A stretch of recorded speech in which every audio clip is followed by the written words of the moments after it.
Hi, and welcome to the 25th episode of Keen Minds. I'm Jen, aka Takata Saigo. And the cough is mine, Tessa. And Tessa was sick last week, and she's still sick this week, so I feel really Mm, bad for Tessa. And then there's yeah, me that poor has thing. a consistent allergy thing going, so I'm always nasally. It's great. Yeah, but this is Yeah, I there bad. there's definitely a difference between just normal everyday allergies and like the kind of Call from flu hell. sick. Yeah, I don't Yeah. envy you. Well, Mm. we're covering the third episode of Blacklist Redemption, which was Independence USA, and I've heard nothing but great things from this. It was just kind of fantastic. What did you think, Tessa? I count this as one of my probably top 10 episodes in the entire franchise of the Blacklist. That's I I impressive. I loved it. I I can't say enough good things about it. It was to me it was an almost perfect episode. It felt like I was telling a friend while we were chatting back and forth during the episode. I said it feels like a movie. I feel like I just sat down in a 2 hour movie.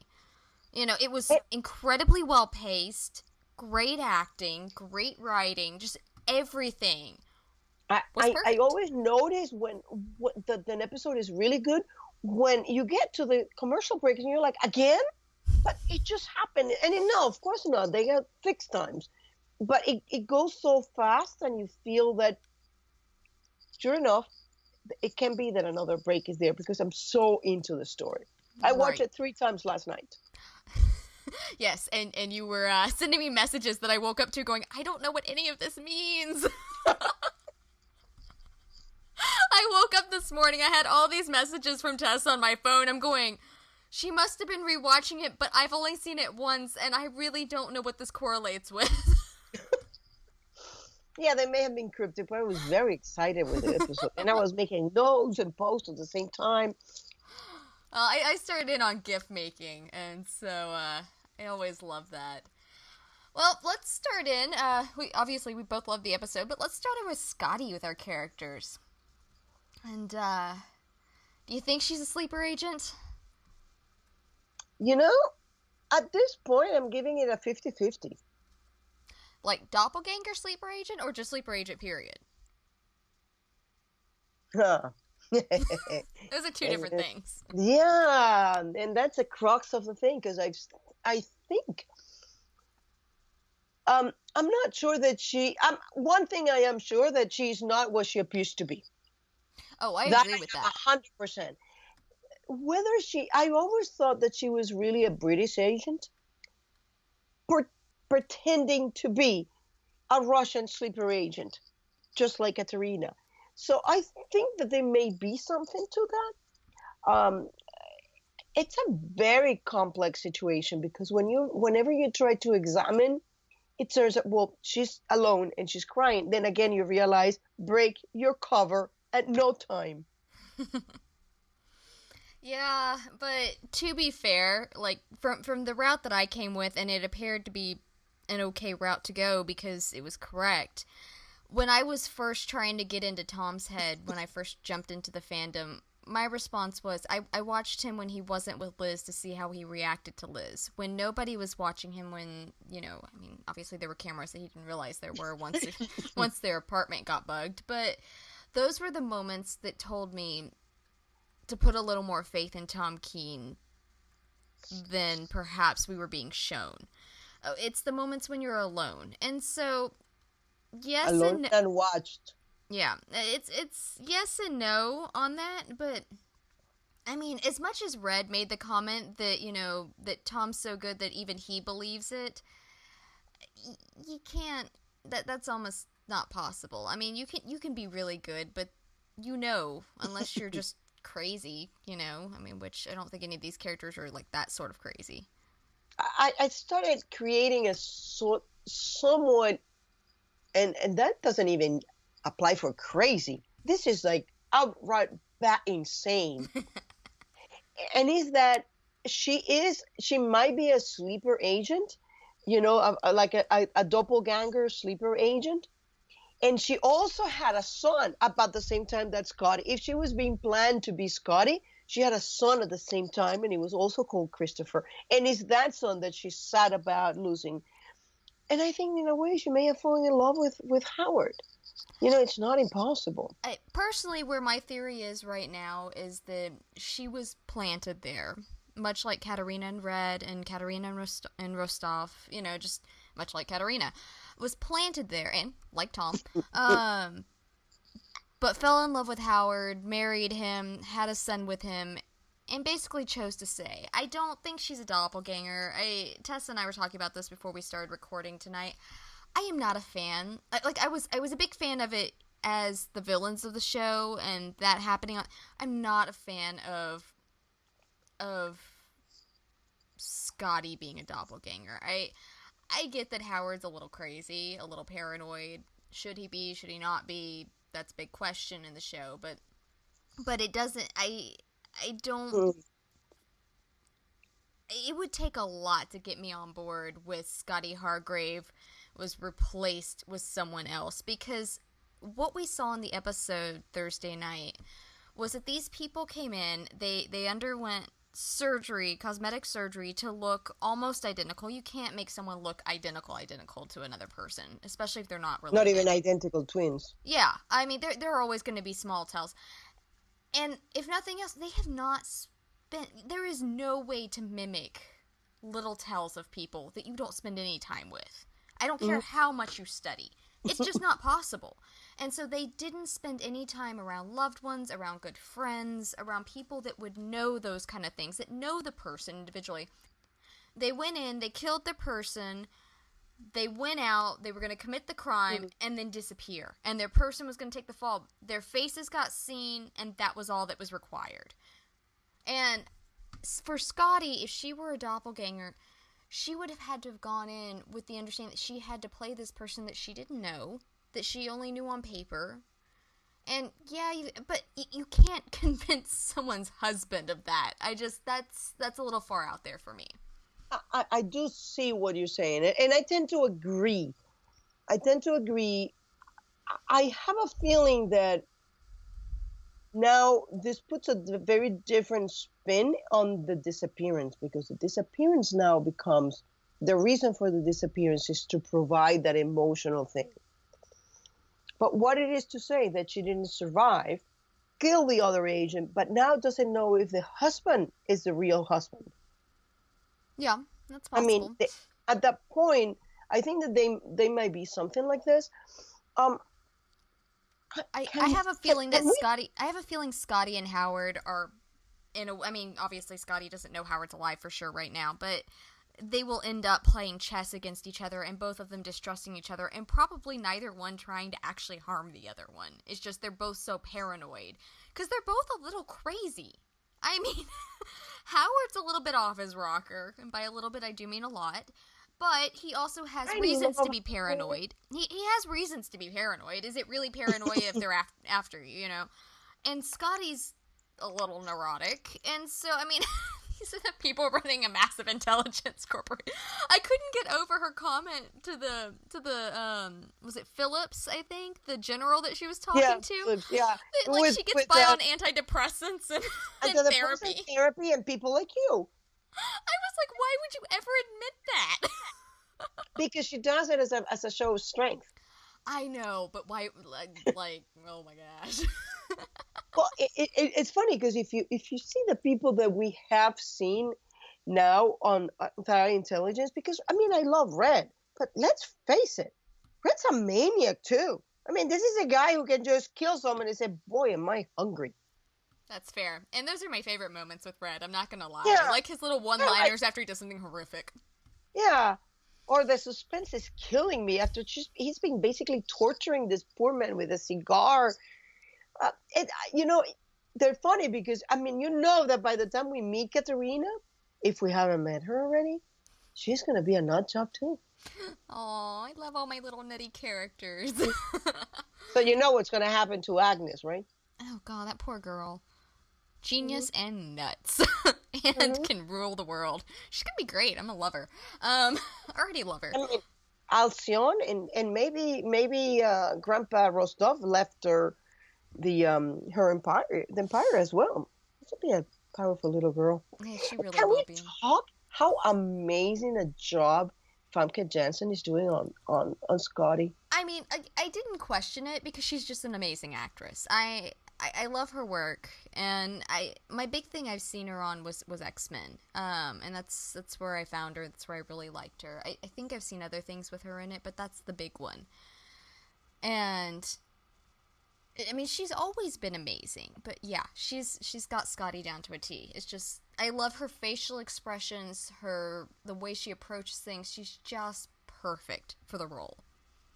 I would say that as Spader, that this role seems to be like so far like taking everything that he has ever done and like hone it to perfection. I think that Famke Janssen, we can say the same thing. She's it's a tremendous role for her.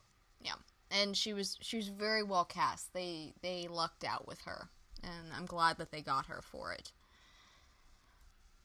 Do you think that she was responsible for the abduction, I or think that that she was responsible for paying um, Game to confess? I think there's a good possibility. I'm not sold either way yet, but I do think there's a very good possibility that something happened, especially if she's some sort of sleeper agent or something, and she was trying to hide him away temporarily, and it backfired on her because she really does seem to hold herself responsible for it.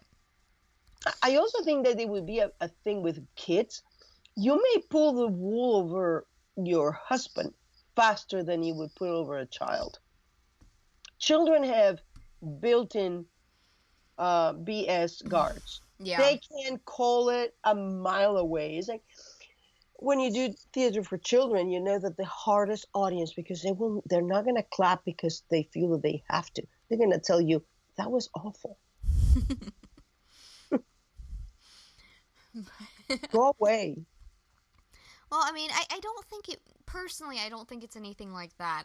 I would think it would be something to the extent of if she was put undercover and like when Tom got caught by Red that he'd gone too far and that he'd married Liz and got fired and then had to switch allegiances.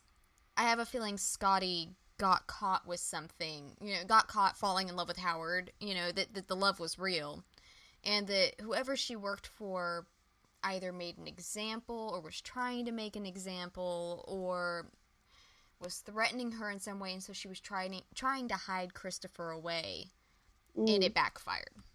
The one thing that has always stuck in my view as the sticky part of thinking that she may be Scotty or that she may not be guilty is the fact that she healed. I don't think she healed. No, but she was able to move forward.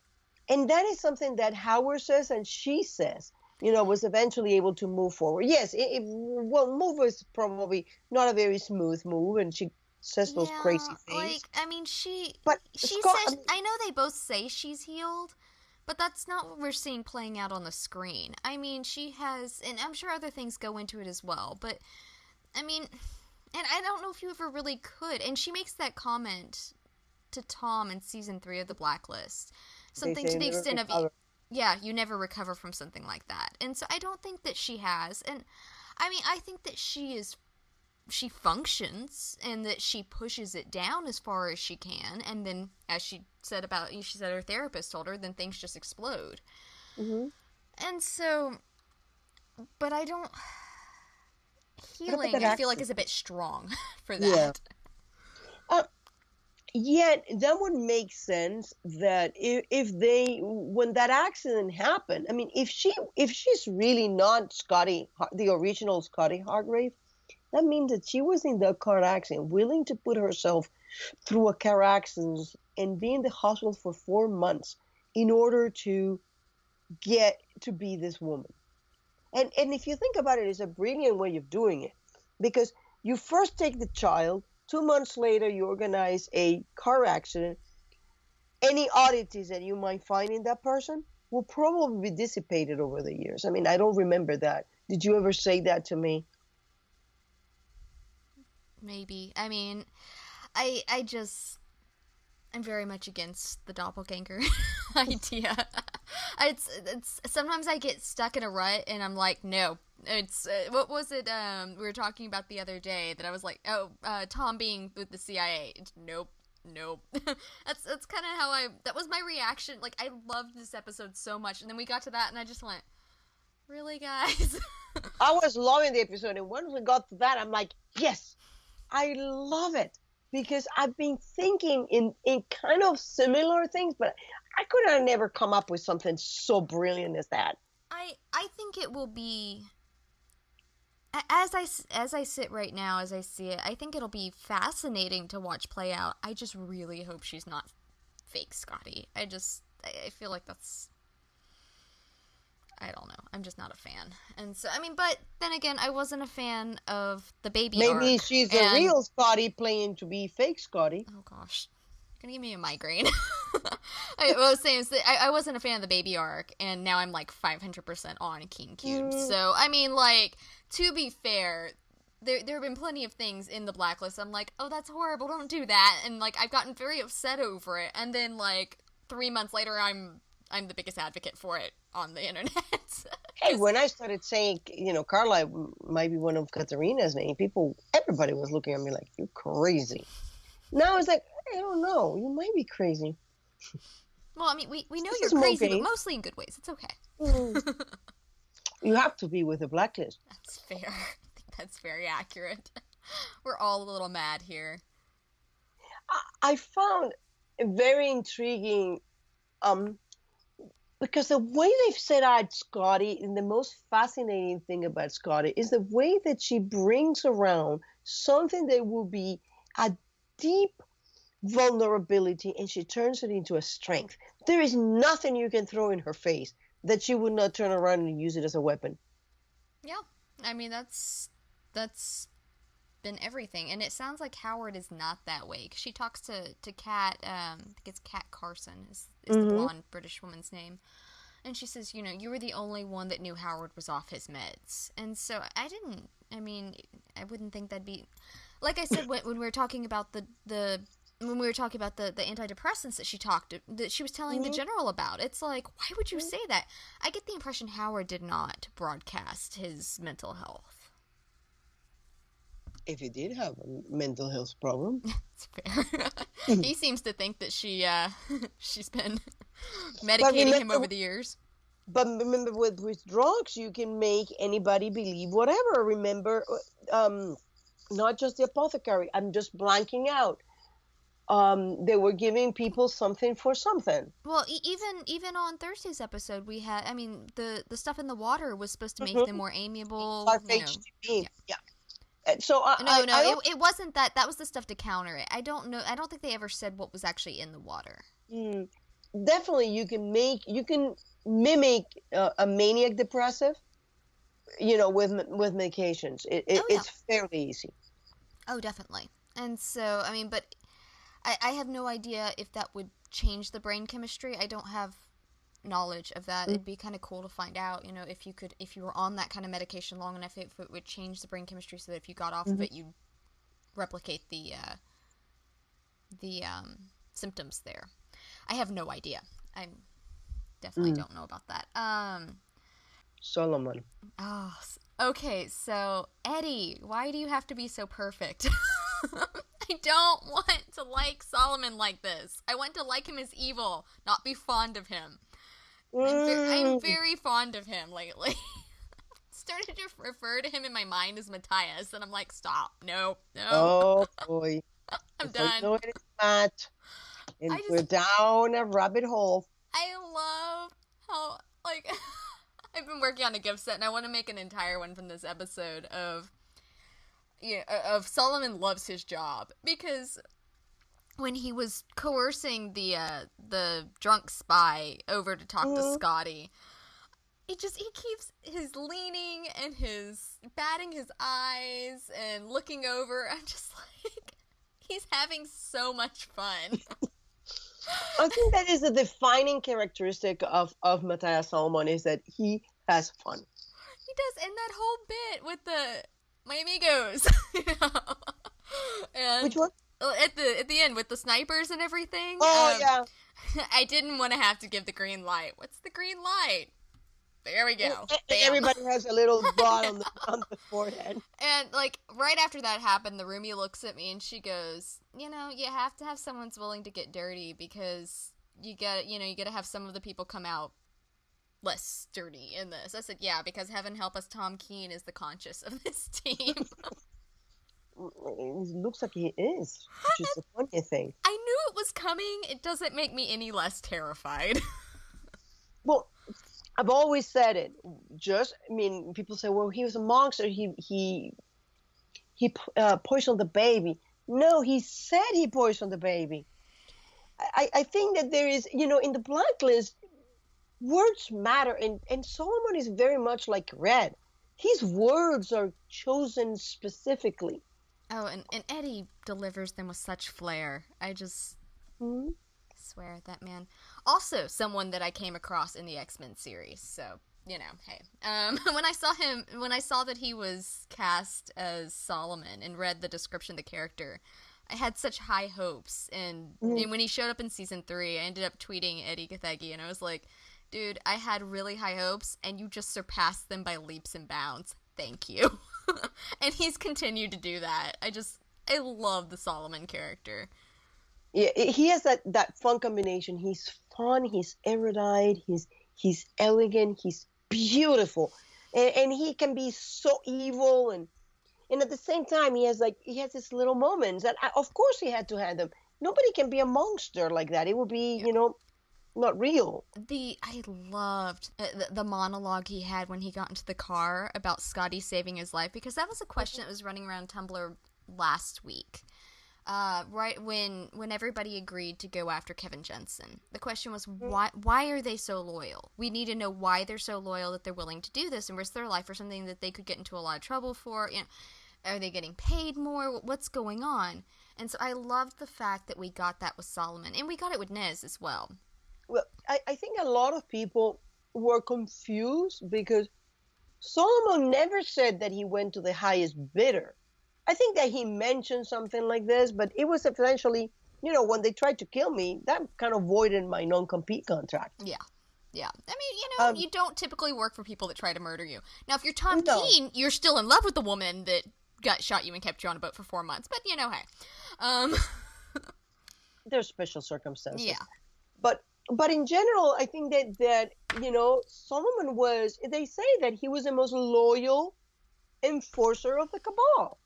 I'm sure that he's paid very well, but there are some people saying, "Oh no, he's a mercenary." I think people are confusing the words said by Ness when she was saying in her cover to be like the tether goat than with Solomon. Solomon has never said that he's a mercenary and goes to the highest bidder. Yeah. No, And I think generally, people for money will not do that. I think he's incredibly loyal to Scotty, and that's what I'm saying is that I loved that scene and the fact that they spelled that out so well. That this woman saved my life, and I owe her my life. And if she tells me to cut your head off, I'm gonna do it without without pausing. Mm-hmm. And it just that entire scene, and I saw it before it actually aired because it was going around the internet, and so I knew it was coming, but it was still just as beautiful watching it on the screen as it was watching the clip. It's amazing. I love And what he's doing it with was that. I love that they got that voice so right that in the middle of all this, he even manages to say, "I saw the most beautiful pair of legs." Not just I saw this woman or whatever, but yet he doesn't make it creepy. No, but he does flirt with everybody, Yeah. I've noticed. Yeah, Like, but it was like, I saw the most beautiful pair of legs. and it's kind of like Spader. Spader does stuff like that in Red's character. That and you never like, oh, Red's a creeper. Why are you talking like that, Red? Because I mean, yeah, you're right. It's he has a way of delivering it that comes across very, very well. I love the Scotty baby later. Scotty baby, we've got a problem. Mm. It's I think that the writers again have given us very, very well-rounded, interesting, fun to see grow character. Yes, completely agree with that. And that's seen as a negotiator. I'm not a negotiator. I don't know what you say here. Your future, your face, your husbands or children or whatever. And he knows they have nothing, but he's just like blabbing here and. I mean, he's one of those people that can pull off a monologue. He really Mm-hmm. can. And Yeah. I love the way he just threw the gun away. It was just like, there it goes. Hope the safety was on, Matthias. Mm. Yeah, I gotta say that the casting has been spot on. I mean, they really done very, very well. Which takes us to Dumont didn't have a lot of lines, but those little moments that he gets, he manages to do so much, like goodbye. That And was they my go into favorite. already, oh, goodbye. It's like, I got it, going, Yeah, I think his delivery is fantastic. And it's kind of like a mirror, what he did with Aram. They gave him this tiny little part, and he just owned it. And I think that Adrian does that with Dumont. Yeah, it's funny because I heard in the interview that they actually, when they were looking to cast for Dumont, John Buckingham had actually seen Adrian Martinez in another thing, and he said, "I want this guy." So when they wrote Dumont, they already wrote Dumont with him in mind. Oh, that's awesome. Well, he does well with it, so I love it. You will be our Dumont. Yeah, he's fantastic. This was a very light one. Last week was very heavy on Dumont. This was pretty light on Dumont. But I love that says, when he answers Tom, like, yeah, it's every day and twice on Sundays. That Scotty hides things. And I love the Tom Tom, the nickname Tom Tom. I guess it was Tom Tom, but put gel in their hair, so there it goes. Remember the Tom Tom? Yeah. The character of the week. God, Nez. Shit this episode and run with it. I just. What's your favorite part? For Nez specifically, or all the way through? In this episode for Nez. Oh, for Nez, the beatdown, without a doubt, the utter beatdown. It's like, this is how we handle sex. Sexist this men is 101. Yeah. Always should be the go-to, ladies. Oh my gosh, it was, and I loved that. It was just, and she warned him. Yeah, like, I wouldn't do that. And then he just keeps going. She's like, all right, dude. My favorite part of that is when she sits down again and says, is there any other question? His face. I mean, she straightens his tie, and his hair's just kind of a little mussed, and he's just got this horrified look on his face, like, I don't understand what just happened, but my life flashed before my eyes 3 times. Yeah, she's like brilliant. And I loved seeing the how feisty she got with the Russian lady there at the end when Tom basically, he says, you want to say your goodbyes, basically like, hey, you want to lure her over to the door, And you could see the Navy girl coming out in her, we're from the United States. I was like, aw, get it, Nez. Yeah, I also think that she was generally scared in that moment. She had no way out. So very claustrophobic. Because I don't think she said we need to find a way out. She goes, I need to find a way out. Mm-hmm. And you and I have talked about it, and I talk about it quite a bit on my blog with small quirks and gestures, and Ryan uses quite a few with Tom. The hard blink. He's got a few others that he uses that are very, very typical with Tom. I've noticed Tawny uses. I've seen it twice now. Last week with Kevin Jensen, right after Kevin died, and then this week when they were stuck in the command center, she kind of thumbs at her nose. It's a nervous habit she has. But it's interesting, and I've only seen it twice, but I'm gonna keep watching for that one now and see if I can. I think it's a nervous habit that Nez has. I gotta say that my favorite moment was in that elevator where she's telling Tom about why, how she got sober. It was a really relatively short. All these other scenes were, she was all over this episode. She was great. But that was a very, very intense, highly emotional job. And I knew where she was going straight after this. She was going to go and do drugs. And I thought, oh my God, she would be so perfect with Wrestler because they both know exactly what happens when you get drugged again. It just goes right back. Yeah. And it makes sense because they're both very, very tight characters. They're, basically hanging on by a thread, by something, whatever it is. It may be different for Wrestler than it is for Ness, but for both of them, it's something that hangs them, that they hung on for dear life. This is what is keeping them alive. And for her, it was hope. It's such a sad thing because that there are so many real cases of veterans that they've seen so much horrible things in the war, and they just hope is something that they never get there. Yeah.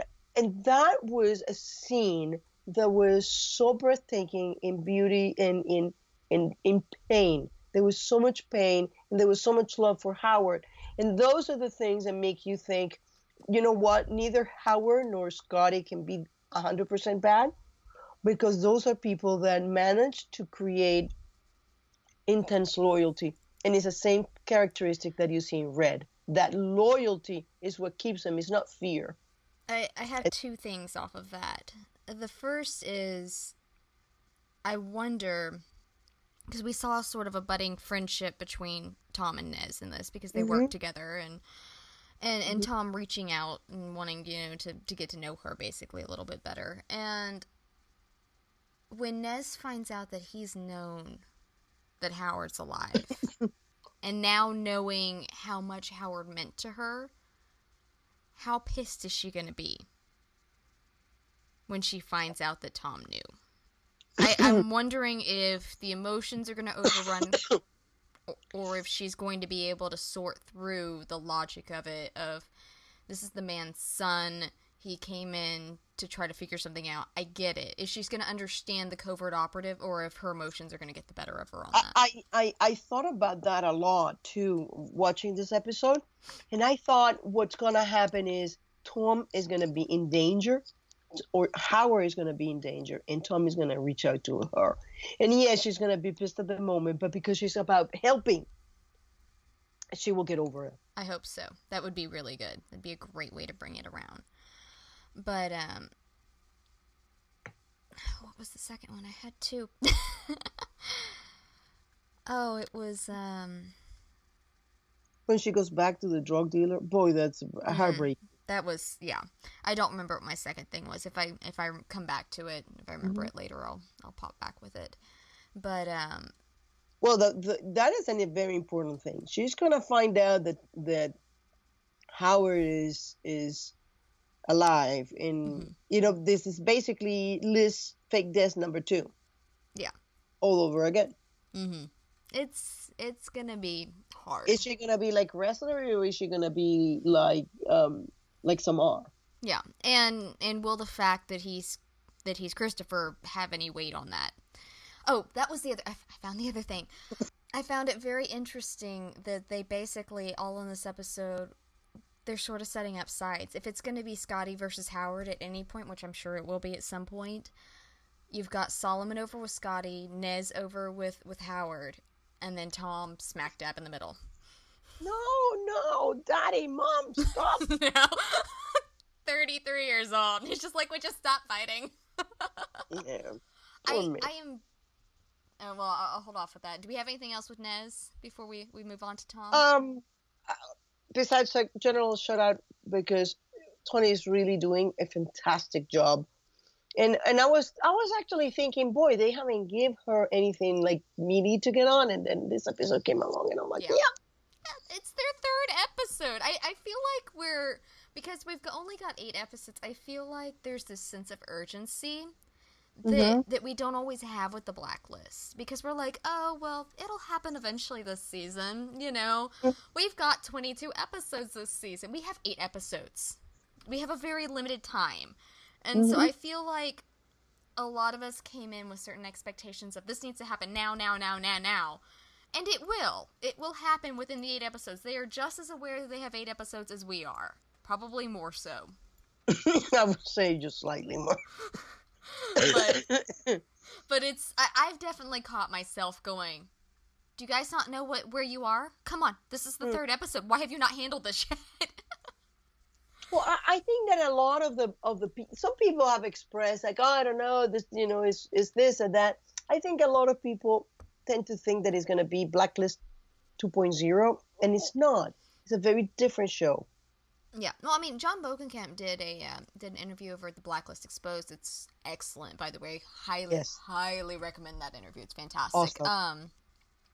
But he made the comment that they didn't want to just do what's become the typical spinoff, kind of like, like NCIS and NCIS LA. Or Scott Scotterson surrenders in MI6. Yeah, just a spin-off of like, oh, here's this person we brought in a backdoor pilot who is just another Red and another Liz, and we're just gonna gender swap them and throw them in a different city. Like, yeah, he said we don't want to do that, and he wanted to branch out into an arc, and that's what he's done. I think they've done a fantastic job with it, and I love what they've done with this. It's very creative. It's very, very well put together, and no matter how impatient I know that I can be and that other people can be, I'm right there in that same boat. I have faith that they will and have knit this together the way it needs to be. Benefits of being older. This is the first time in my life that I'm actually quite patient. I'm amazed at myself. Very proud. Pat on the shoulder. Kudos, Tessa. Yeah. I'm not there yet. I'm better than I used to be. Honestly, the Blacklist has made me a lot more patient with TV shows. Because I have been scarred so badly by other writers and other shows that I put my faith in them and then they're just horrible. And so with this one, I had the direct opposite. I started out with very little faith in them and was proven very wrong on that. And so now I've got a lot of faith in the Blacklist writers. They've earned it tenfold with me. Yeah, I was having a chat with somebody in Reddit about that and saying, they were saying, oh, it's impossible that Red speak really means what you think it means. And I say, I think it does. And so, well, if it does, I'm going to be very, very surprised. I think it is, the bar is very high. And they said this is a very strange kind of show in one of those interviews for NBC. Let's go into Tom, because there's a lot to talk about Tom. So, if we can. Get it out of your chest, the shower scene, because we've been looking to that in all the comments. Oh, there he is already being unfaithful to Liz. Those were the comments. I mean, that photo came out on Twitter months ago when they were filming this, and all the antis. He's been gone for 5 seconds. He's already cheating on Liz. See, we told you Tom Keen was terrible. We told you Tom Keen was lying to her. This is proving that he's left her and abandoned their child. And I mean, just basically insert any horrible thing here is what was said. And did you notice that the fake wife says, what kind of man abandons his family? I did hear that. Tom's just like, really? But, oh my gosh, I loved it. And he turns around, he's like, what, stop, I'm married. And that's the go-to. The truth came tumbling out, because in that moment, there was just Liz. I did a friend of mine asked me to do the gift set, and I said, oh yeah, it's getting done. But, that was the first one I put together today. And I hashtagged it Keen Squared. I said, because I can. Because that was that was honestly probably the more romantic scene for Keen Squared in Redemption than even the scenes that they've had together so far. It's the fact that in the middle of that, he could have the old Tom would have done anything to keep that cover. And yet he actually put his cover in jeopardy by going, I'm married. It recovered very nicely. Oh, I Yeah. lied. I just wanted to do this mission, so I lied. Yeah. I found very interesting that he also says, don't get out, Yeah, it was an interesting scene. I love the fact that his immediate go-to was Liz. Like, that's when the antis were convinced that he was going to be cheating on her, it was actually a Keen Squared scene. Yes. I know I shouldn't be quite as giddy as I am, but Can I talk first of what actually led to that scene? Because do you realize that Tom Keen actually convinced an undercover agent in training that that story he was telling about when they fell in love was real? And the woman is like looking at him like, oh my God. I must now accost you in the shower. I am like, oh, I can't believe this. This like man is good. Like Aram said, he should write a book. and all the other ones are scrambling and they don't know how to fix the scrambles and what it was the hog day the hog day, and I don't remember what else she called it, but yeah, it was Groundhog Day was what she was trying to come up with. The hog day and the other and the other one with the Balka and they're all like horrible. It was, yeah. So I hadn't thought about that, but you're right. The fact that he was so good was why she decided to go jump him in the shower. and in a way you start understanding a lot of the world that these people live in, because they have to be very good at actually reading people, because they're all so good at faking. Yeah. Even Red, I'm convinced, was completely taken by surprise by Katerina. Well, I mean, I think that that Cynthia, or whatever her name was, she obviously really thought that Tom was attracted to her, with the way he was talking. But I bet you at least part of that story is something that happened between he and Liz.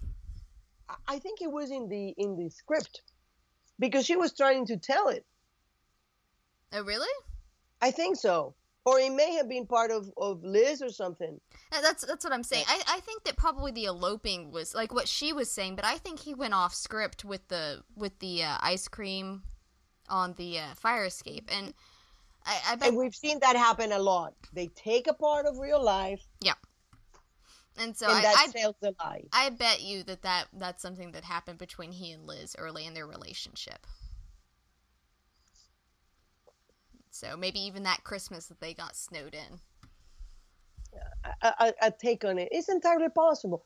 Or it's entirely possible he's just so good that he takes a cover and he reads it, and he remember when he was being Wilhelm Echo, and he had like the details, and I was here and I was there, and you're looking for a date or a soldier.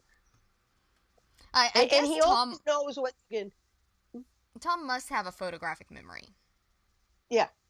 And he knows when to. The important thing about Tom is he knows when to break and when to not let people pressure him. Same thing that Liz did when he says, "I'm not killing you. You're not looking for blind obedience. You're looking for a smart person."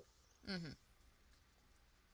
So that point of when to know when the person is done pushing you and is trying to see whether you bend too long, that seems to make a sense. Yeah. Someone over on Tumblr, we're chatting about this today, and something interesting. She said he was actually under triple cover. He's undercover in Halcyon, and so he was undercover as an agent recruited by the Russians, and then undercover in the little town. So under triple cover, Tom Keen. I said, hey, if you need the job done right, call Tom Keen. Yeah, it was a complex thing because there were Americans pretending to be Russians, pretending to be Americans. See, that's one thing I still haven't quite decided if I've, which way it is. It sounded like because when Scotty was talking to the guy in the steam room, he said that he's asked for recruits that are fluent in Russian or English. Not Russian and English, Russian or English. And And so I'm wondering if some of them are Americans that are brought over there. It could be, but it seemed to me that they were supposed to be FSB agents. Doesn't mean that they cannot be American. Mm-hmm. But definitely it's interesting to know that both of them seem to speak Russian. Well, yeah, I would assume so. I mean, I guess I've always just assumed Tom speaks Russian because of Gina, if nothing else. And so, something interesting in there was after the infamous shower scene that when Tom's trying to he's trying to let her down easy. when he's trying to let her down easy when they're out walking the dog, and he says they can't form attachments. And he's talking about because they're undercover there. And I thought about that later when he's asking Nez if she wants to go out and get a cup of coffee and celebrate a job well done. He's forming an attachment. He's getting attached to these people that he's working with. And, like, I know that I've seen some complaints that Tom's very stoic right now, that he's, you know, not as goofy as he usually is, he doesn't look like he's having as much fun as he usually does undercover. And I'm like, do you understand the pressure he's under? Like, he doesn't know who to trust. I would be very stoic too. I think it's correct. I mean, he's in a very dangerous, very emotionally compromised situation. I mean, it's a difficult situation to be undercover. It's a very difficult situation to be undercover in your own family, not knowing, which one of these two maniacs is right. Or are they both right? Or are they both wrong? Or is it somewhere in between? Yeah. And we all know that Tom does not always do his best work when he's emotionally compromised. We saw that all through with Liz when it was, when Liz and he were not on the same side necessarily, when he was trying to protect her but not tell her who he was and all of that. He made some really stupid mistakes. And it's just, he's come very far since then. But still, he's fairly new at his emotions, at approaching and dealing and sorting through his own real emotions. I also think that with Nez, I think, yes, he's getting attached to them. He has to, because he has to. I mean, his life depends on trusting these people. He also needs to get a read on her, and I think that he's forming also alliances. That's very fair. important. And hearing that she came in with Howard, yeah, I could see that. And I could also see, she always seemed like the one that got away with stuff. Because, like, he went after Scotty and he went after Solomon after Liz, quote-unquote, died. He never once looked for Nez. That was just not even on the radar. And, I mean, he knew she was involved. He never had an issue with her while they were out and about, I don't think they even saw her. No, I don't think they even saw her because she was the sacrificial lamb. Yeah, but he worked with her in Berlin. Mm-hmm. He worked with her in the Backdoor Pilot. So yeah, he knew that she was involved, but he never seemed to blame her like he did Solomon and Scotty. Well, Solomon got a little trigger happy. Yeah. Car happy. Yeah, feel free. I mean, that car accident was really a... Yeah, I've never understood it. I mean, I think he was... He was desperate to impress Scotty, is what I've been... looking back, I think that's a way I read it now. I quite couldn't get a reading before. I thought that maybe he was working for someone else. But now my reading is, at that point, Scotty has saved him and he needed to make a good impression on Scotty. Yeah, I could see that. I could definitely see that with him. So, this is something that I've been trying to figure out with Tom, is he goes flying into Howard's apartment and is in full meltdown mode with, listen to me, she's about to figure me out. And he does this twice, that he's like, are you kidding me? You've got to, and it sounds like he's about to do it again next week with, Scotty breathing down his neck. And So I'm curious, and I don't Excellent. think we know for sure yet. I mean, I've got my theories on where Tom lands on this, but Go ahead. We want to hear them.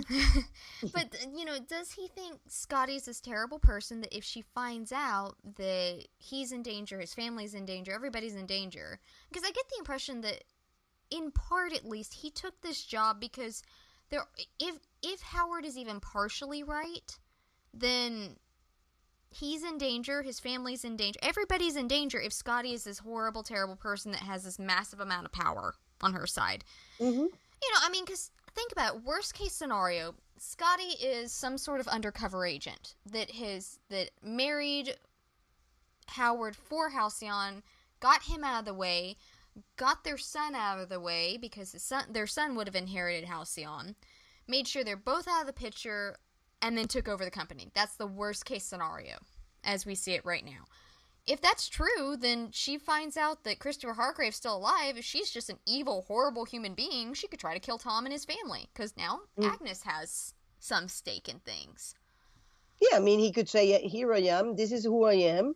And, 3/4 of a company is mine. Yeah, and she could pull out a gun and shoot him in the face. I mean, I do not think Scotty is that kind of person. I think she truly loves her son, but Tom is working with very limited and very conflicting information right now. And so, does he think that that's a possibility? Or is he more worried about just he's not ready for her to know who he is? I feel like there's a lot of fear when he goes in there. Not just like, my cover's about to be blown and this is all about to come out in the open. Because that's not physical danger there. I mean, it could be if he's worried about being found out that he's working for Howard as an undercover agent. But that doesn't seem to be what he's worried about. He seems more worried that she's going to find out he's Christopher. Well, I gotta say there, I've thought a lot about that because I have a cold, so my work is definitely not in the right place. So I gotta think about the Blacklist or the redemption. I think that strangely enough, Tom, when Red tells Tom something, Tom believes it. Except it isn't do not marry Liz. But when Red tells Liz something, she says, you don't know what you're talking about. You tell me why or I don't believe you. So Tom, I think, has a very, very strong foundation of distrust Scotty. If you tell her you will never, and those answers cannot be trusted. She has a lot of secrets, and you could put your daughter in danger. And now, by extension, Liz. So I think that weighs heavily on him. I think that the same thing. Now he finds his father, and the father, Howard really had an enormous amount of emotion, even if he was, oh, you gotta do that. It was immediately about using Tom for something. But I think it was also Howard was basically a drowning man who's been looking for his son, and now he's not an old man, but finally he found his son, and his son is a man, and he needs help. And there was a lot of emotion in finding him, in knowing that he was alive. I think this has been very conflicting for Tom. But I think last episode, I watched it 3 times last night and 2 times today. And I gotta say, that scene where Scotty is describing what that town is, he's like, well, we don't need to go to anybody. You know who they are. So I think that Tom, in that moment, even before he heard about Howard, he was like, oh, there is something here I'm not liking about you. Yeah, I didn't get... I'll have to go back and rewatch that specific scene. I didn't get the feeling that he was automatically thinking that she had been involved with some sort of undercover... Immediately after Russian. He goes to Dumont and says, do you think that she's hiding things? That she knows more than she says? And immediately after that, he also has told Howard the episode before Then I saw her more and I could tell it was real. And then she said, well, maybe she's very good.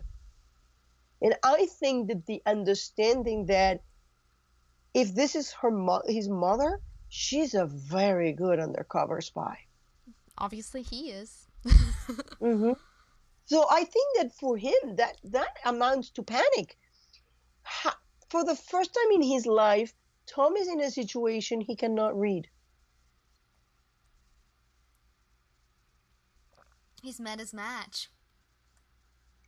That's what Dr. Creel said. The more time you spend with your parents, the more time you understand about yourself. I always say when people, like, why do you go back like a parrot to those lines? Because to me, that's the most important lines, almost the most important lines that have been said in the show. It's like when you are with your parents, you understand who you are. Now, Tom is actually with his parents and say, oh my God, I cannot see what's right and what's wrong in the situation. Yeah. Well, and he's also getting a very clear view of what Liz has been going through the last few years. And he's probably like, babe, I'm so sorry if I didn't give you... if I didn't give you enough credit for everything you've been through lately. And I think that he's better um, equipped than Liz to handle this. I mean, I saw the way he was handling Red. It's like, no, no, no, this is not the way you work. You give me an answer, and then you see Agnes. And it was, very, very simple and clear. He doesn't jump into asking 15 questions at the same time like Liz does. So in a way, it's temperamental. He's better at it. Well, I mean, he's grown up. He was trained from 14 on as a spy, as an undercover operative. So yeah, he does work in this world. He understands how it works. He understands how the doublespeak works, how the secret keeping works, and how to ask the right questions. And because we've said multiple times that it's not so much that Red lies, it's that people aren't asking him the right questions. That if you were to corner him with the correct question, you might get a better answer. Or an outright denial, yeah. At least. Or just a, I'm not... Because he's done that several times with Liz, where he's like, I'm not answering that question. And she's like, really?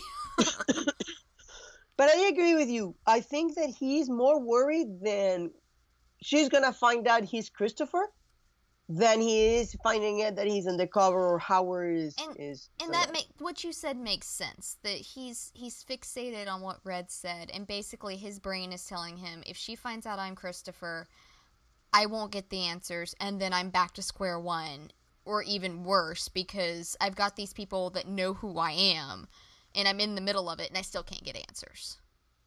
And I think that at this point, both him and Liz, if Liz hasn't figured it out yet, she has to figure it out in the next end of the season, the next 8 episodes that we have left. But I think Tom figured it out. There is no picket fence. Oh. There is no picket fence for these people. There is no normal life. The life that they have require massive amounts of money. Even Leonard Cole, remember, computer, out, computer, out, computer, out. Yeah, I mean, phones, burners. I think that was the point that was being made when he gave up an interview with an elementary, which he enjoys doing. He loves teaching. And Liz said, if you want to go back to work, you need to take this interview. And then he ended up going to talk to the lawyer because he was looking for information on his past. The lawyer was not really a lawyer. It was actually Howard Hargrave, and he got sucked into this.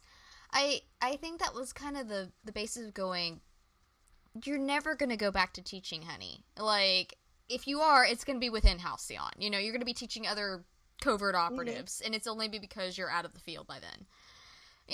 This is the life that he leads. He's good at it. They cut that scene out of that one episode in the Blacklist where he, I assume he was talking to Liz. He was on the phone. He said, I am good at this. And it's true. He's excellent at it. And she knows it, and she appreciates it. And as long as he's not working for a criminal organization, she doesn't seem to have a problem with him being undercover. I mean, they've said multiple times that she has given her blessing for him to do this. Whether he's going home in between ops, I don't know. I really wish they would broach that, but, 8 episodes. What are you going to do? I also think that the second thing it is, at this point, Tom grew up as a kid that was basically, for some reason, told he was abandoned.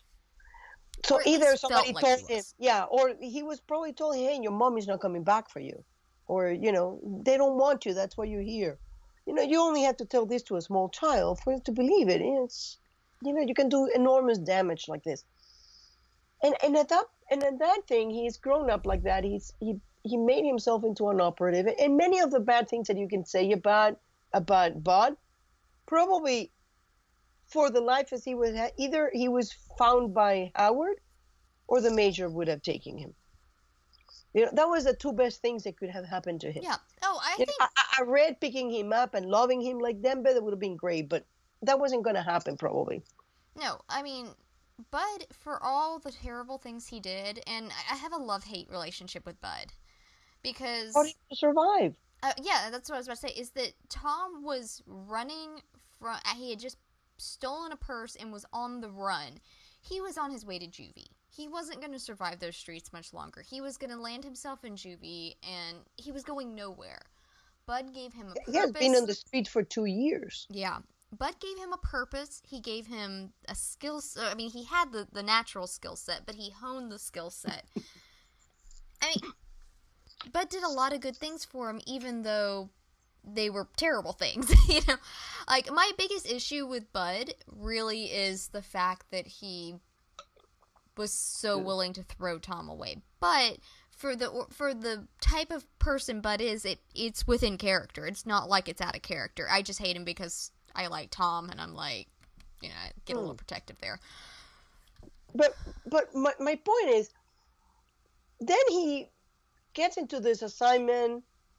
Now he has a wife, he has a child, he loves, he has a family, he has vulnerabilities. And I imagine that he's not that cocky to think, hey, I can get out of everything, because now he has a child that may not be able to get out of it.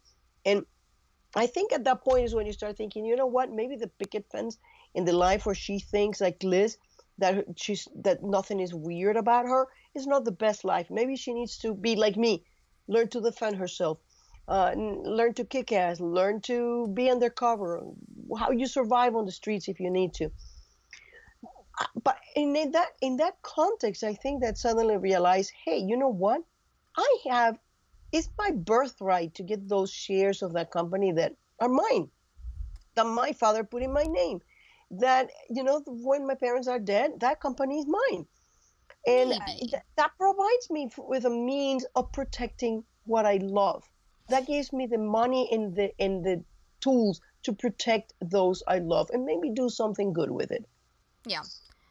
Finally create something. That's something I would love to see eventually, is for him to create, where St. Regis pulled people down, for him to do something that pulls people up and doesn't allow them to drown. What he and Gina talked about. But I think there is an element of that needing, like, you know what, I'm tired of fighting against who I am and who Liz is, and what Agnes is. I'm going to get in here, I'm going to find out what is the truth, and I'm going to take what's mine. And Liz isn't fighting who she is. She's back with the FBI. She's back with the task force. She's doing her thing, as Tom said once when he was trying to help, and she's like, "That's sweet, honey, but no thank you." And he's going, "Okay, go do your thing. I'll just stand here, cutting boxes open, putting things in corners, making faces at the kid." But yeah, I agree. There's a lot of coming to terms with what their normal is. Mm-hmm. And, normal doesn't have to mean everybody's normal. It can mean the Keene normal, and the Hargrave normal, and the Reddington normal. I think so. I think we're going to find that these people had a normal. I mean, even Red said, I had a relatively normal life. Mm-hmm. He never said it was a normal life. He always said relatively normal. And that is a normal that Liz is going to have. Yeah. And I think to a degree she's come to terms with that already. I do. Because, I mean, she handed the passports back to Tom. And she said, these are where they're supposed to be. If she was still foursquare against that, she would have gone, no, these need to go through the shredder, they need to be burned, She didn't. She wanted them there. And if they get in trouble, what's like the FBI profiler and the school teacher are going to get out of that kind of trouble? Yeah, No, they won't. exactly. They're gonna drown. Exactly. Any other man would have just simply told Liz, "Goodbye, hasta la vista, baby." Yeah, or have been dead. Yeah. I'm taking my kid. We're changing our name. I'm changing her DNA. I'm contracting whoever I need to contract to make sure that I never see you ever again. That leads us to Howard. Okay, now I'm gonna say something that I hope that I eventually change. Because I came into Redemption, and I've talked about this before, that I love father-son dynamics. That's like my thing. It's one of my tropes. And especially when they've been estranged for a long time and coming back together and trying to, work those things out. Strained father-son relationships are kind of, it's just something I like. One of the things that I desperately need out of this relationship eventually, because like we were talking about earlier with Bud, you had this man that basically raised Tom, that taught him that the only way that he could be accepted is if he's useful. That's basically what Bud taught him in a nutshell. And we've seen him do that over and over and over again. He's done it with Liz. He's always having to do something. I mean, he's the doting husband because he loves her, but I think, especially early on, it was because that's the way he was taught, is that nobody wants you if you're not useful. If you're not bending over backwards all the time, nobody cares about you. You're not worth anything just as you. You have to be useful to people. And that's what Bud basically taught him, the age 14 on. And so, and I don't think Howard has tried to do this. I think a lot of it is whatever's going on in his head at the moment and the stress of the situation, because we've talked about the fact that Red puts Liz in increasingly dangerous situations all the time. If I taught the child, yeah, and nourish the child, and it yeah, will be exactly. safe. But Howard came in, and after a very, very brief emotional moment of "I'm your father, I've been looking for you for 30 years," he's You need like, to go into Halcyon. yeah, you're going undercover. You're taking, and since then he has not been a father to Tom. He's been his handler, and you can tell there is this very purposeful wall that Howard has kept. He doesn't touch him. He hasn't once slipped and called him Christopher. It's almost like he goes out of his way to call him Tom, which at first I thought was a respect thing. Because to be fair, your son grows up and refers to himself. You never break cover. And maybe that's where he's at with it, but still, there's just something about it that's off to me. I can't quite tell what it is. But remember how Buddy felt with Rostov and Liz, kept calling her Masha, and she's like, "I'm Elizabeth." Took a chair and and that's what I said. That at first I thought it was a respect thing, that he was respecting the fact that Tom has said, "My name is Tom Keene. This is who I choose to live as." And that's what I thought. But as it's gone on, it's just something about it is odd to me. It's kind of like it's those things that I feel like something's off, but I don't know quite what it is yet because I don't think I have all the pieces to the puzzle. It's the same way with the fact that Tom can't remember anything about his childhood. I have theories on why that's possible, but I don't have all the pieces yet, and I feel like I'm gonna eventually get this one big piece and I'm gonna go, there it is. But with Howard, I don't know why he's doing this. I don't know if it's because he just wants the mission done. He feels like once this is done and handled, then he can be his son's father. Or if he's just off the deep end and so he doesn't realize he's doing this. Or what the deal is. I'm not sure yet. And I feel like there are, half a dozen possibilities there. And I can only imagine what Tom's thinking at this point, because while I don't, I mean, it's not like Tom walked up and was like, "Hug me, Dad," you know. It's still, this is his father, and suddenly his father is his handler. His father he has not seen since he was 4 years old suddenly became his handler, and wants something from him. And every time he tries to say, "You're putting me in danger," Howard goes, "No, no, no, it's okay. It's okay. You just have to finish this. You don't understand. You will be better if you just do this." It's in a way, I see exactly the same thing that I saw with Red and Liz. Because I mean, when they took it to Wuxing, are you insane? You're down there with your wits and not a gun, and these people are all armed, and you're in the middle earth, as he puts it. I think that Howard, the way I'm reading Howard, I don't know if I'm reading it correctly because again, I don't have that many, puzzle pieces. Howard started looking for Tom, and as the more he looked, the more this ginormous conspiracy he found. I don't think that even on Red he has confided everything. Oh, I know he Because hasn't. because Red keeps talking about Scotty being Tom's mother. Whether now Howard is making a distinction. Your mother was killed in Scotty Hargrave. Yeah, That's what he's been calling her, Scotty Hargrave. I don't think that Howard is 100% sold on this either, because he also keeps calling Scotty Tom's mom. And I mean, he sat there and in the same breath said, "Scotty Hargrave killed your mother," but also said something about your mother did such and such, or you're working for your mother. But called the current Scotty, if it's any different than the former Scotty, but referred to all the Scotties that may or may not be as Tom's mom. And so it's like, I don't. And that's one reason I have a lot of trouble trusting Howard. I trust that he thinks he's telling the truth. I don't think he's purposefully or maliciously lying to Tom. But somewhere in there is a disconnect for him. And I think he's...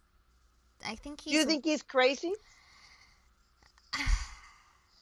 It's crazy, maybe a stretch, but I mean, because like I've said before, are you paranoid if they really do have the capability of coming after you? If you were aware of that, you have the right to be a little bit paranoid. Okay, well, I guess where's that line? Is she coming after him, or is he just convinced himself that she's coming after? I feel like it's there seems to be a Scotty and they. There is a them that is not Scotty. Yeah, and I really do think that there's probably someone else pulling the strings. I'm not entirely convinced the Cabal's not somehow linked in some way. I feel like the Cabal's been very quiet over on the Blacklist and will be back sooner or later. And so I tend to, it's funny because I do tend to trust Howard more than I tend to trust Scotty, just because I got a little emotional thing with a paranoid nut job. It, I paranoid conspiracies come to me so naturally. I can if I look for them, that they will be all over. There is something in Howard that is desperate, and I don't know. That's a very good way to put it. He does seem very desperate, and I'm wondering if that desperation has snapped something. Maybe not to the point where it can't be fixed. Like with basically that he needs a big piece of the puzzle that he doesn't realize he doesn't have, and as soon as he has it and realizes that his wife really didn't try to kill him, then it'll be better. But right now, I have a lot of trouble trusting him, and I think that we're supposed to. So if you had to trust one of them, which one would you choose? I don't think you can trust either of them. No, but you have to. No, I don't believe in only A and B choices. I'm very much like Tom in that there's always a C, D, and... Fine, there are very few ultimatums in this world. There are some, but very few. If I'd be in a moment in which I had to, in this moment I only have a binary choice and I have to choose one of them, in this moment I would choose Howard. I think I don't know. I don't have Because enough I information. think when I saw Scotty describing that town, oh, there were rumors, and the face she had in there was like, oh no, Palsy, either you came from one of those, or you tried to infiltrate one of those, but you have personal knowledge of them. Yeah. And Well, Tom picked up on that. I mean, or she knows someone that grew up in one of those. Someone like Katerina, maybe. yeah, Katerina came from one of those. I don't think so.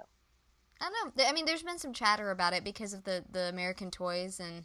Mm-hmm. Um, I doubt Red will stay in speaking terms with a spy.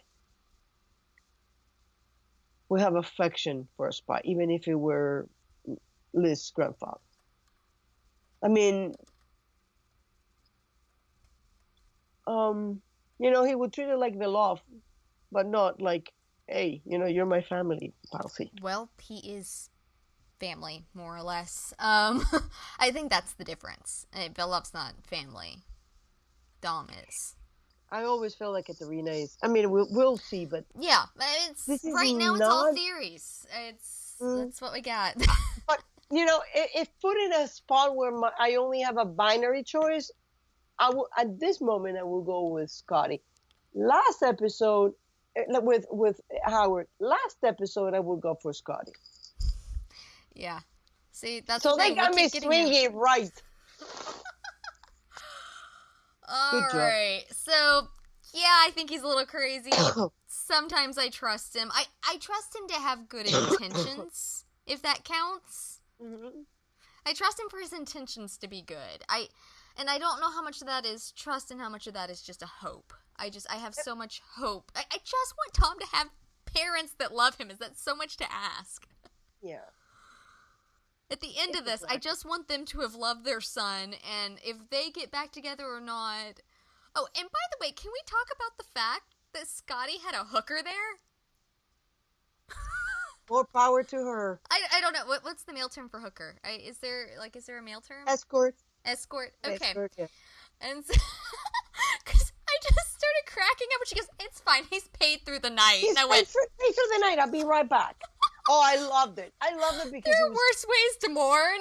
She's just so flippant about it, and I'm just like, she's very much like Red, like, yeah, I'm gonna steal this because I'm a criminal. You got a problem with that? Yeah, I got a hooker here. I paid for him. This is exactly what you think it is. Kat's just like, what the hell, boss?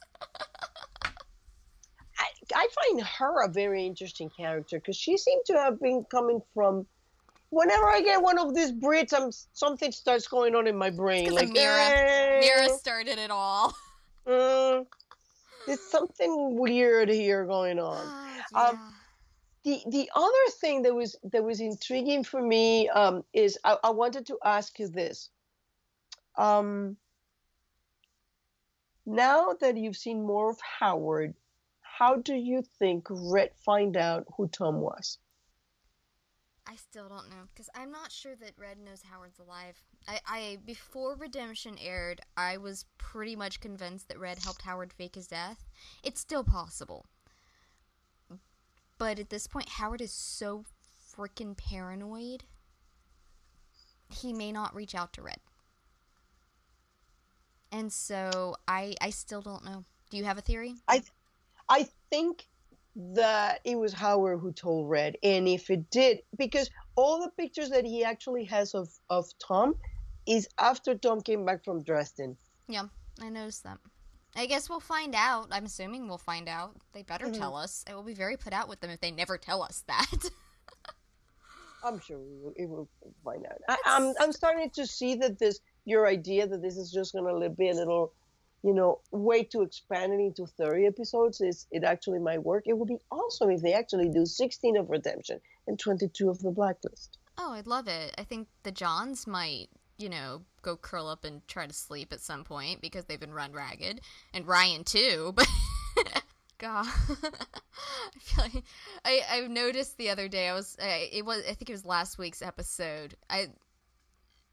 I looked, there was just one scene. I looked at Ryan, I was like, that poor man looks absolutely exhausted. It was just a normal scene. Like, it wasn't like he'd been out in the field in the show or anything. Like, it wasn't makeup. He just looked exhausted. And he has every right to, Yeah, I think he said, yeah, sometimes I sleep, yeah. Yeah. They were saying that the scene at the beginning with Liz and Tom, they filmed that. Like when they were filming like the fifth or fourth episode. Because they had not been able to find the time to film it together. Wow. That's crazy. Oh, goodness. But I do hear that Megan's going to be back on Redemption before the 8th episode wrap. So I'm very excited for that. And apparently there's going to be a rather romantic scene between them, from what it sounded like she said in the interview. So my shipper heart will be happy. Yeah. Especially now that you find that he hasn't been doing any older hanky-panky with strange ladies in the shower. No By the way, shower sex for him. Remember when they put that with a fake wife and they were holding the dummy? And I'm thinking, boy, that dummy's going to die a bad death. I know that. Well, it's like, they were talking about it, and I'm going, you guys realize that's a dummy, right? I don't even remember what was being said. Did. I don't think so either, because they were talking about it, and I'm going... It looks like it's a dummy of her. He has a head like this. Yeah, that's why. Because it's a dummy, and she got... Oh, and Nez killed... I feel like Nez and Liz would get along very well. I am so looking forward to the Thanksgiving parties. I have, like, I always have these stories popping through my head. Sometimes I write them down, sometimes I don't. Hence the reason I'm, like, well over 100 chapters into my one-shot series. But something, at the end of Redemption where everything comes out, and Tom is just like, nope, we're done, bye. And just walks off. He's like, cannot emotionally handle. And, like, Solomon and Nez end up on his doorstep or something like that. No, it is Halloween, and Liz says, come on, open the door. And he's like, what are you doing here? She invited us. I promise I'm not going to shoot her. Solomon, like, surrenders his gun as he walks in. Oh, I can't imagine. Knife, too. Knife, okay, there's another thing. Solomon and that knife of his. It's a running thing. He's got a knife fetish. Mm-hmm. Solomon and his knife. Hey, you know who also has a knife? Samar. With like 2 other guns. Yeah. And probably a knife that she did not surrender. The fact that she didn't pull a mace out of her boot or something, I don't know. Like, she's got everything. Alright, well, I think that about wraps us up with all the characters with all their many, many hidden weapons. Yeah, I'm looking forward to see how this is going to end. I gotta say, I always like Redemption, but this last episode really kicked it up like 10 notches. Yeah, they're finding their groove. It's nice. Mm-hmm. And next week is our halfway point. Yes. It's episode 4. We'll be halfway there. It'd be interesting if Scotty finds out. I assume it'll be within the last couple episodes Scotty will find out who Tom is. I don't think she'll find out now. But you never know. That last one looked like she had found out when the elevator doors are closing. And Tom is like, oh no! Kind of reminds you of Liz trying to get out of the post office in season 2, right? With the elevator, trying to escape. Because, yes. And then, he's like, the detective is saying, you're only a call away from finding your boy. Yeah. I think she does find the next episode. It would be, and that's one of those unexpected things, which Blacklist is great at. Mm-hmm. So we'll see. I'm excited for next week. I will be on the edge of my seat. Yeah, this was awesome. All right. So hope to see you next week for our 26th. Can you believe that? We've been doing this a bit now. Mm-hmm. But you can catch us on Facebook, Tumblr, and Twitter, and you can listen to us on YouTube, iTunes, and SoundCloud. And feel free to leave us questions when we have a few. We will go over all of them. If you want us to touch on any specific subject, feel free to let us know. Yep, and we will see you next week. Bye-bye. Bye.